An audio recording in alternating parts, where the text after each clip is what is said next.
Армысыздар, назарларыңызға осы аптаның қорытынды жаңалықтарын ұсынамыз. Қазақстан президенті Қасым-Жомарт Тоқаев 26 сәуірде Аманат партиясының съезінде партиядан шығатынын және төрағалығынан бас тартатынын мәлімдеді. Ол мұны өзі бастамашыл болып өзгертіп жатқан Конституциядағы өзгерістермен байланыстырды. 28 қаңтарда партия съезінде елдің экс-президенті Нұрсұлтан Назарбаев партия төрағалығын қазіргі президент Тоқаевқа тапсырған еді.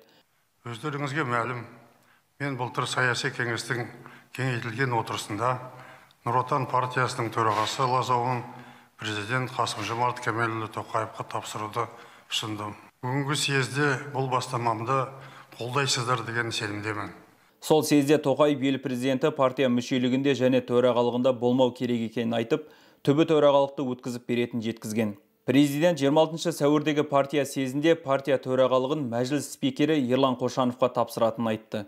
Аса құрметті Қасым-Жомарт Кемелұлы, осынау тарихи кезеңде партияның жетекшілігін маған сеніп тапсырғаныңыз үшін, жүктегеніңіз үшін өзіңізге және осы шешімді қолдаған партиялас әріптестерімге зор алғысымды білдіремін. Бұл шешімді үлкен сын, үлкен жауапкершілік және аманат деп түсінемін. Бұған қоса съезде Адал партиясы аманатқа қосылатынын жариялады.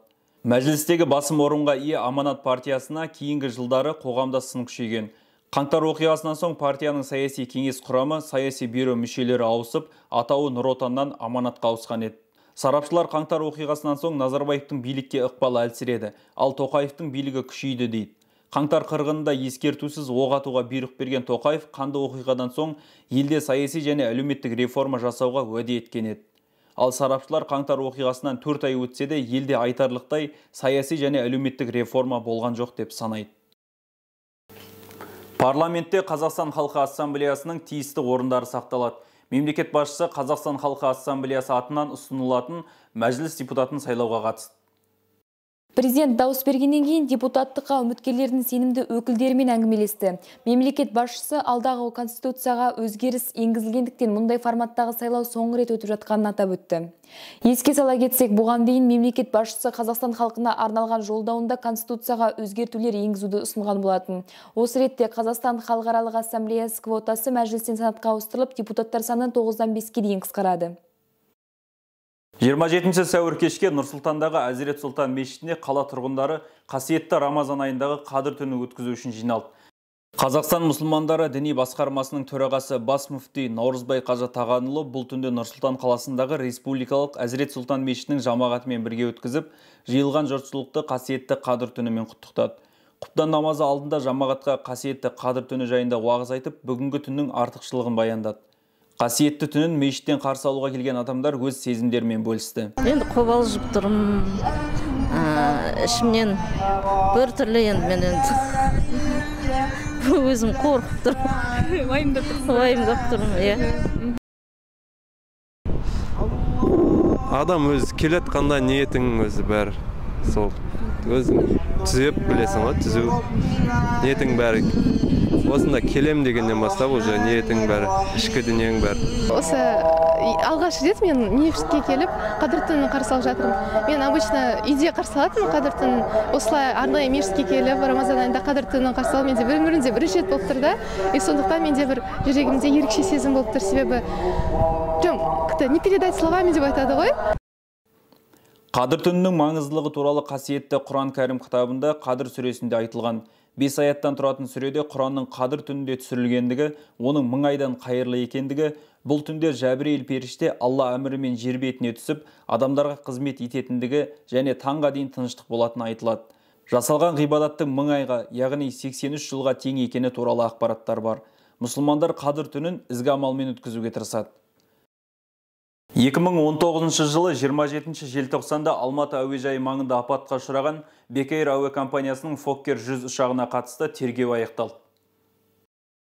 Бек Эйр ұшағы әуеге көтерілген кезде қанатының күш түсетін қасиеттерінің симметриясын жоғалтуы нәтижесінде апатқа ұшыраған. Соның кесірінен ұшақ ұшу-қону жолағынан көтерілгеннен кейін фюзеляжға құлап, қара басқан топырақ бетімен оңға қарай ауып кеткен. Кейін әуежайдың периметр бойынша қоршауын бұзып, аталған қоршаудан 9-10 метр қашықтықта орналасқан 2 қабатты жеке меншіктегі құрылыс нысанына соғылған. Комиссия қорытындысына сәйкес ұшақ қанатының күш түсетін қасиеттерін жоғалтуының себебі қатқан мұздың әсері болуы ықтимал. Халықаралық заңнамаға және Қазақстан Республикасының заңнамасына сәйкес комиссия жұмысына Нидерланд корольдігінің қауіпсіздік жөніндегі бюросының өкілдері және олардың кеңесшілері, Нидерландық Fokker Services компаниясының мамандары, сондай-ақ мемлекетаралық авиация комитетінің тексерушілері қатысқан. Қазақстан Республикасының әуе кеңістігін пайдалану және авиация қызметі туралы 2020 жылғы 15 шілдедегі номері 339 4-ші заңға сәйкес ұшақ апатын азаматтық авиация саласындағы уәкілетті орган құрған комиссия тексерді.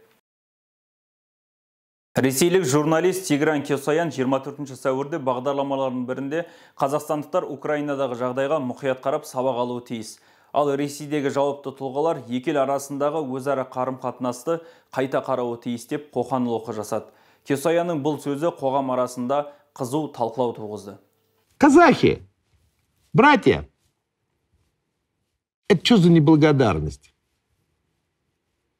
Ребят, вы правда решили, что Россия куда-то испарится? Эмигрирует на Марс? Или вы думаете, вы эмигрируете? Я говорю свое личное мнение гражданина Российской Федерации Тигран Эдмондович Кесаян. На Украину гляньте внимательно. Подумайте серьезно. Қазақстан сыртқы істер министрлігінің ресми өкілі Айбек Смадияров ресейлік журналистің елге кіруіне тыйым салыну мүмкін екенін хабарлады. Ресейлік журналист Тигран Кесаянның намысқа тиетін объективті емес мәлімдемесіне назар аудартады. Оның мәлімдемесі бәлкім Ресей қоғамы мен саяси истеблишментінің белгілі бір бөлігінің көзқарасын білдіретін болар. Бірақ екі ел арасындағы әріптестік пен келісімдердің бағыты мен мазмұнына қайшы. Мұндай мәлімдемелер екі ел арасындағы тату көрші қатынасқа зиянын тигізіп, стратегиялық әріптестікті жақтамайтындардың сойылын соғады. Ол Қазақстанға кіруі тиіс емес адамдардың тізіміне енгізілетін болар, деді министрлік өкілі. Апталегі осындай ақпараттардың толық нұсқасын қазақтnews.kz сайтынан оқи аласыз. Біздің әлеуметтік желілерімізге тіркелуді ұмытпаңыздар. Аман сау болыңыздар.